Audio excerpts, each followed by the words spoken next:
Chavo Guerrero and Sexy Star, intergender tag team match against the Son of Havoc from last week, and Ivelisse. It was good to see Ivelisse back on TV. You know, I remember when she popped up for the gut check on TNA, and she was really good. And I just, you know, I look back on that gut check in TNA. It's amazing. It's amazing they passed on her, and they passed on Adam Pearce. You know, when it happened at the time, I thought, okay, maybe it's part of a storyline, especially the Adam Pearce thing, and maybe it's going somewhere and he actually is signed. No, he came, I thought he had a good performance, and never signed him. And Ivelisse, same thing. I think didn't they end up going with Lady Tappa instead? Where's she at these days? That whole gut check thing was just a complete joke. I think the only remnants of gut check that's left is Sam Shaw. Ooh, thank you, TNA.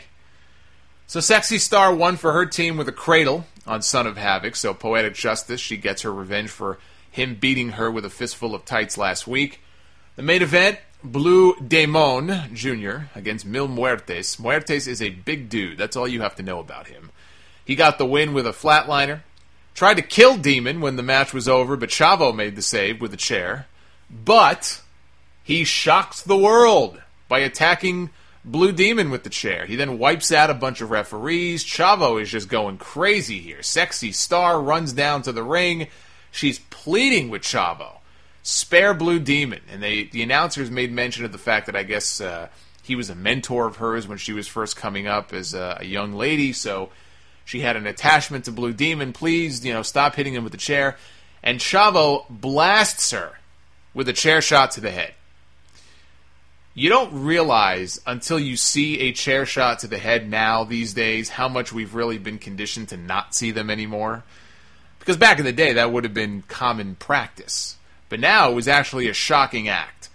But watching it, it was just uncomfortable to see a guy.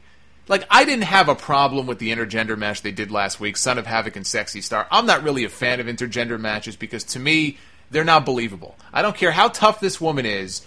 You put her in there with a guy, and it's just hard to suspend your disbelief.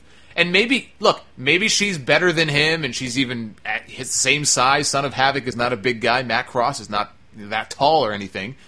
But if you're going to do that, she's got to go through other people on the roster. And at some point, it just becomes ridiculous if you have this woman wrestling the guys every single week. I'm not a fan of it, but I didn't mind it. Okay? Some people just hated it. Some people were offended by it. I didn't really care.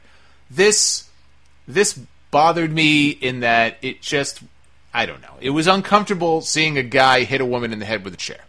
It was a strong angle, but it's hard. Here's what I had a problem with. But besides that really wasn't what I mentioned earlier.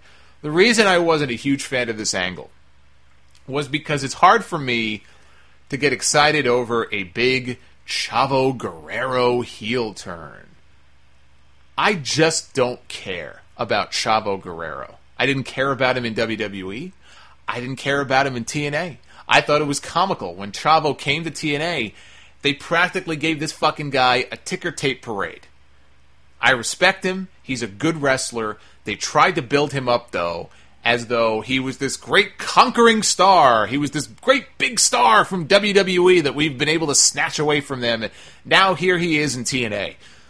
There are ways to get those guys over. You want to make them seem important. Chavo, it was so comical to see TNA try so hard to make him into being such a much bigger star than he really was. And so now here he is in Lucha Underground. And I guess he's got the Lucha background, and you got to have some names to get this thing off the ground. I have no problem with them using Chavo, but here he is at the end of the second episode, and he's the main focal point. They did this big heel turn. He's beating everybody up like he's fucking Brock Lesnar out there. I just don't care about Chavo Guerrero.